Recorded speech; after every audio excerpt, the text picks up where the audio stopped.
Essa semana a gente teve a confirmação do primeiro caso de infecção pelo novo coronavírus aqui no Brasil, né? Esse caso aconteceu aqui no estado de São Paulo, no município de São Paulo, né, em um paciente que veio proveniente da Itália, onde ele se infectou, né, na região da Lombardia.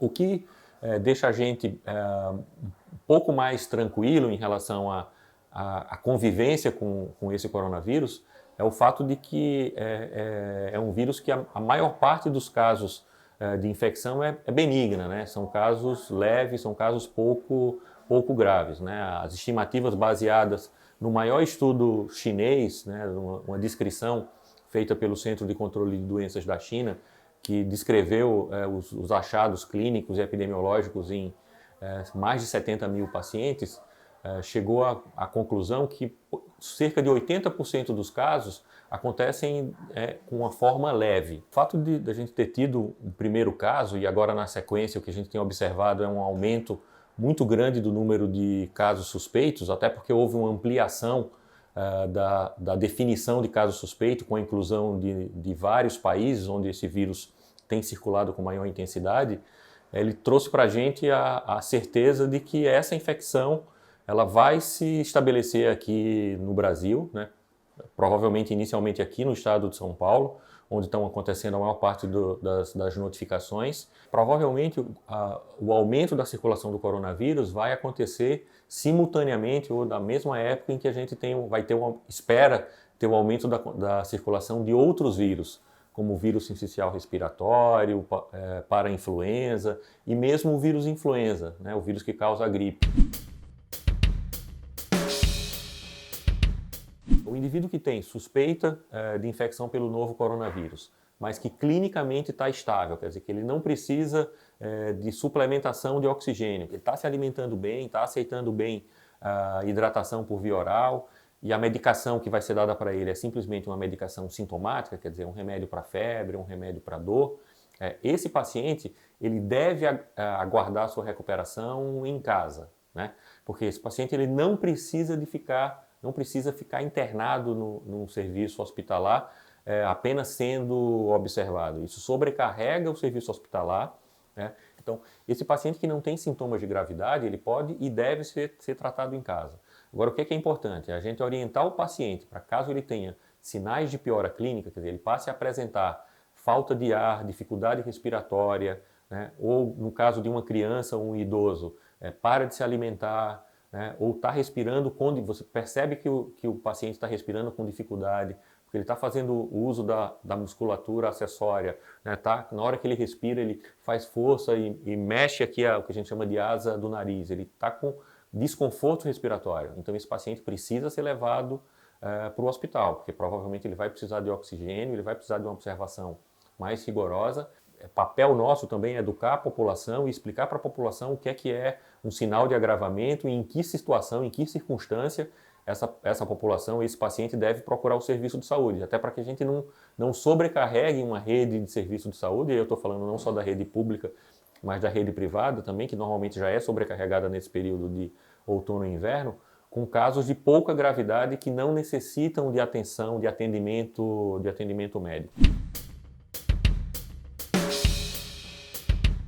Normalmente essas doenças respiratórias, elas costumam ter um comportamento mais agressivo nos extremos de idades.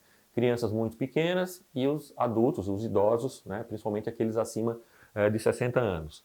No caso do coronavírus, o que a gente tem visto é uma mortalidade muito mais alta a partir dos 70 anos de idade, né? Então pessoas acima de 70, né, com a mortalidade já acima de 8%.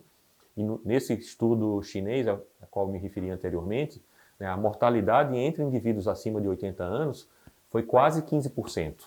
Né? Então é uma mortalidade muito mais alta do que aquilo esperado na população geral. Então o vírus que tem uma grande transmissibilidade, normalmente ele é um vírus que provoca que tem uma gravidade mais baixa, e que tem uma taxa de letalidade baixa também. E com isso ele consegue sobreviver e consegue se multiplicar, consegue ser transmitido de pacientes para outros em múltiplas gerações, quer dizer, um passa para o outro, que passa para um terceiro, que passa para um quarto e por aí vai. E essas mutações normalmente não têm essa capacidade. Normalmente a gente passa do animal para o ser humano e na grande maioria das vezes, de um ser humano para mais uma geração, e depois para. Basicamente, a gente agrupa essas medidas em duas categorias. Uma seria a higienização das mãos. Por que higienização das mãos? Porque esse vírus, apesar de ter uma transmissão predominantemente respiratória, por gotículas, então eu preciso de proximidade para que aquele indivíduo que está infectado, na hora que tosse, na hora que espirra ou na hora que ele fala, ele emite grandes gotículas que precisam estar... E aí o indivíduo susceptível precisa estar próximo para inalar ou para ser atingido por uma dessas gotículas. Essa é a forma mais comum de transmissão, mas além disso, na hora que eu tuço, ou na hora que eu espirro, ou na hora que eu limpo o meu nariz, quando eu ponho a mão na frente da minha boca ou na frente do meu nariz, eu também contamino a minha mão.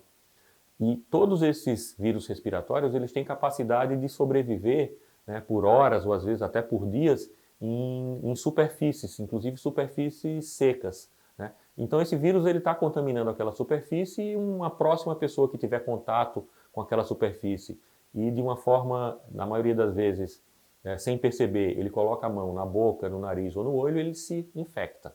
Então, uma forma de prevenir a maior parte das doenças de transmissão respiratória, esses vírus de transmissão respiratória, vírus sincicial respiratório, coronavírus, influenza, é através da higienização frequente das mãos.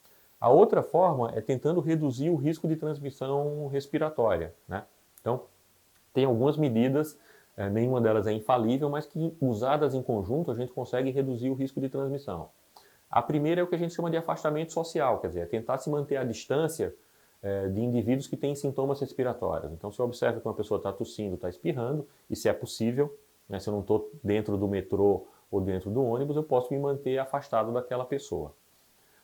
O ideal, e isso é uma coisa que também a gente precisa educar e orientar a população, é que os indivíduos, as pessoas que estão doentes, que têm sintoma respiratório, que têm infecção respiratória, a melhor maneira de prevenir a transmissão dessa infecção respiratória é a pessoa doente utilizar a máscara, né? Então, na hora que o doente utiliza a máscara, ele deixa, na hora que ele tosse ou na hora que ele espirra, ele deixa de emitir essas gotículas. Então, ele não vai infectar outras pessoas ao redor.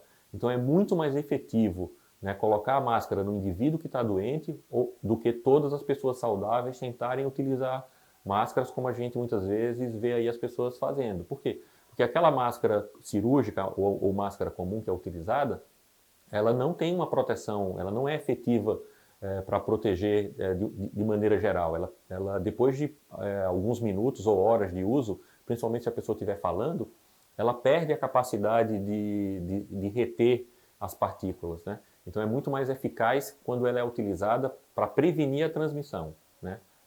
Sendo colocada no indivíduo doente. O uso da máscara pelo indivíduo que não está doente para se proteger, ele é recomendado apenas em ambiente de serviços de saúde, né? Então pelos profissionais de saúde que vão realizar procedimentos, que vão examinar pacientes, enfim. Então nesse caso existe a recomendação da utilização da máscara. A gente está vivendo uma epidemia de fato e é só uma questão, vamos dizer assim, técnica, a Organização Mundial da Saúde decretar que isso é uma pandemia.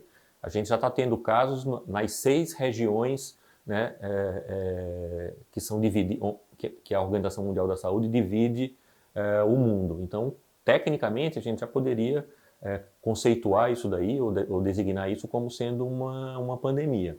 O número de óbitos que a gente tem hoje ainda é muito menor do que o número de óbitos esperados que acontecem todos os anos durante a sazonalidade da influenza, né? Então, só nos Estados Unidos, estima-se que anualmente morram em torno de entre 10 e 20 mil pessoas por doenças relacionadas ao vírus influenza. Quer dizer, é um número muito grande e que normalmente as pessoas não conseguem enxergar ou não dão o devido valor. Então não é que eu queira dizer que a influenza é mais grave ou menos grave do que o coronavírus. Quando a gente considera a mortalidade, a taxa de mortalidade esperada para o coronavírus é maior do que o da influenza. Mas o número de casos que a gente tem todos os anos de influenza, não só nos Estados Unidos, como no Brasil e em outros países, é muito alto. E aí quando chega uma doença nova, ela tem um tratamento especial, ela é vista de uma outra maneira, até pelo fato de ser nova, da gente não conhecer em sua inteireza, a gente não sabe exatamente qual que vai ser o comportamento, se ao longo do tempo esse vírus vai mudar, ele vai se tornar mais grave ou, pelo contrário, vai começar a provocar doença menos grave. E isso acaba chamando muito a atenção.